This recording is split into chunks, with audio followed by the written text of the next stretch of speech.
Let's understand non cooperation movement in the next 3 minutes। तो non cooperation movement शुरू क्यों हुआ था?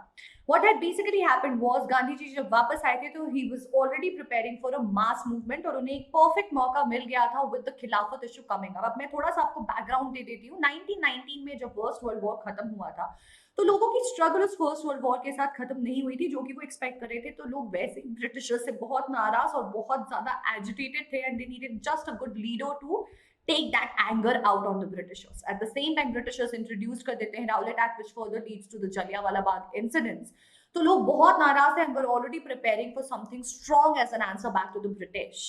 Now at the same time, क्योंकि फर्स्ट वर्ल्ड वॉर में ऑटोमन एम्पायर जहाँ पे spiritual leader of the Islamic world जो कि कैलिफ या खलीफा रहा करते थे वो हार जाते हैं first war against the Britishers. और कहा जाता है क्योंकि उनके अगेंस्ट एक बहुत हार्श ट्रीटी साइन होने वाली थी और उनकी टेम्पोरल पावर्स भी स्नैच कर दिए जाने वाले थे, जिसकी वजह से the Islamic community all over the world including that in India was very very upset. Now, Gandhiji sees this as a perfect opportunity to rise with a united movement between the Hindus and the Muslims, जो कि कहलाने वाला था non cooperation movement. तो खिलाफत issue को वो pick करते हैं और स्वराज के आइडिया को पिक करते हैं और हिंदूज और मुस्लिम्स को यूनाइट करके अनाउंस कर देते हैं सितंबर 1920 कैलकाटा सेशन में the non cooperation movement. But problem ये है कि यहाँ पे कांग्रेस वाले लोगों से थोड़ा पुश बैक आता है क्योंकि वो इलेक्शंस में पार्टिसिपेट करना चाहते थे और वो भी बॉयकॉट करना पड़ता because that was the idea of the non cooperation movement. Non cooperation movement का मतलब होता है कि हम आपका साथ नहीं देंगे। गांधी जी ने बहुत पहले ही अपने हिंद स्वराज नाम की किताब में बोला था कि थोड़ी सी मुट्ठी भर के ब्रिटिशर्स यहाँ इसलिए टिक पा रहे हैं क्योंकि इंडियंस उनका साथ देते हैं। So this movement was going to be happening in multiple folds, जहाँ पे बॉयकॉट होने वाले थे सारे foreign goods, liquor shops, everything जो भी फॉरेन से आने वाला था including the services and the titles that were to be given back.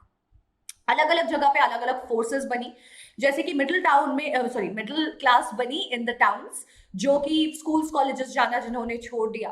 ठीक है, ट्राइबल्स वहां पे अलग अपनी लड़ाई लड़ रहे थे क्योंकि फॉरेस्ट एक्ट की वजह से उन्हें जंगल में जाने नहीं दिया जा रहा था। Patients were fighting against the revenues जो उन्हें पे करने पड़ रहे थे, हाई रेंट्स जो उन्हें पे करने पड़ रहे थे। और प्लांटेशन वर्कर्स के ऊपर लगी थी इमिग्रेशन एक्ट जिसकी वजह से, जो कि 1859 में लगा था, जिसकी वजह से वो बिना परमिशन के अपने घर तक नहीं जा सकते थे आउट ऑफ प्लांटेशंस।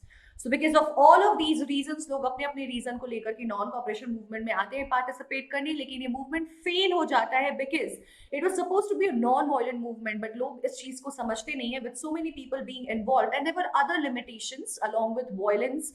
वो ये थी जैसे कि मिडिल क्लास जब बॉयकॉट करी थी फॉरेन गुड्स को तो कोई इंडियन ऑल्टरनेटिव नहीं था, खादी बहुत महंगा था, इंडियन स्कूल्स और कॉलेजेस नहीं थे, तो लोग वापस जाने लगते हैं। प्लांटेशन वर्कर्स को लगता है कि उन्हें अपनी जमीन मिलेगी तो वो बाहर निकल जाते हैं, उन्हें ब्रिटिशर्स पकड़ लेते हैं and ultimately Chauri Chaura incidents की वजह से इस मूवमेंट को कॉल ऑफ कर दिया जाता है।